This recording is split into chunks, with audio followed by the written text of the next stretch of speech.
নমস্কার বন্ধুরা, অলৌকিক চ্যানেলে আপনাদের সকলকে স্বাগত জানাচ্ছি। প্রত্যেকবারের মতো এবারেও চলে এসেছি আমি একটা নতুন টপিক নিয়ে। আজকে আমি আলোচনা করব কাকের সম্পর্কে, একটা রিচুয়াল সম্পর্কে, অর্থাৎ কাকের সাধনা, যেটাকে আমরা বলি একটা রিচুয়াল হয়। তান্ত্রিকরা বলেন যে কাক শুধু সাধারণ পাখি নয়, কাক হচ্ছে শ্মশানের বার্তাবাহক। মানে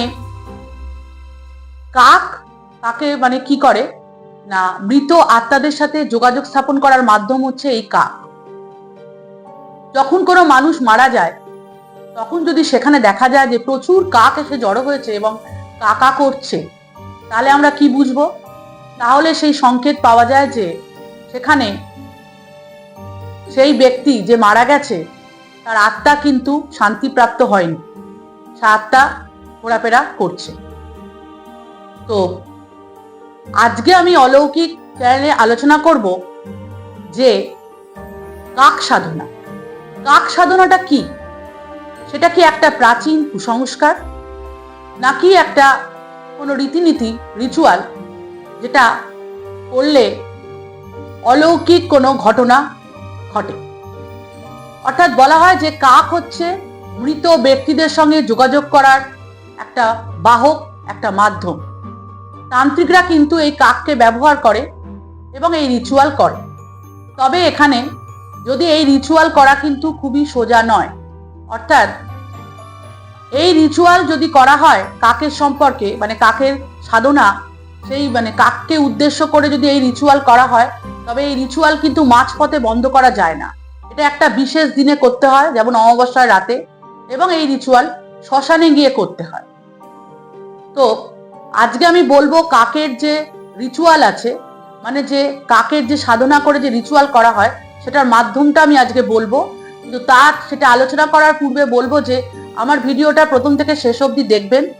আর যদি ভালো লাগে লাইক করতে পারেন, কমেন্ট করতে পারেন, শেয়ারও করতে পারেন। আর যদি নতুন দেখেন তাহলে পাশের বেল বাটন ক্লিক করবেন, তাহলে প্রত্যেক সপ্তাহে আমার নতুন নতুন ভিডিও অলৌকিকের পাবেন।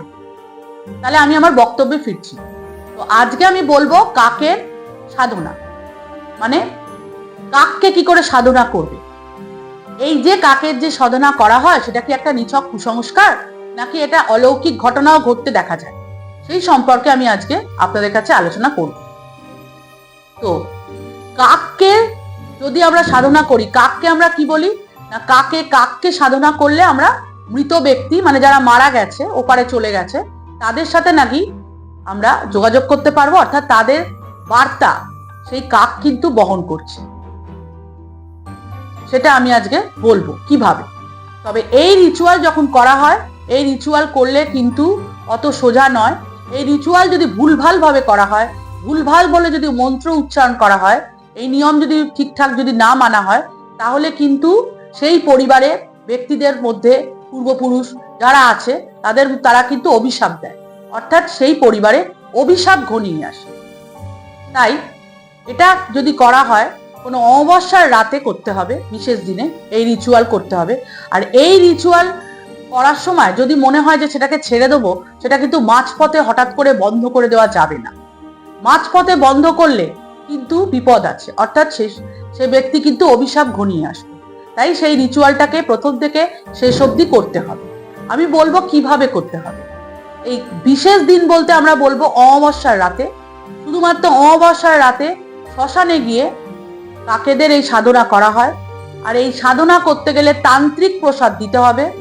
আর কি করতে হবে, সঠিকভাবে নিয়ম করে একটা মন্ত্র আছে, সেই মন্ত্র তান্ত্রিকদের দিয়ে পাঠ করাতে হবে।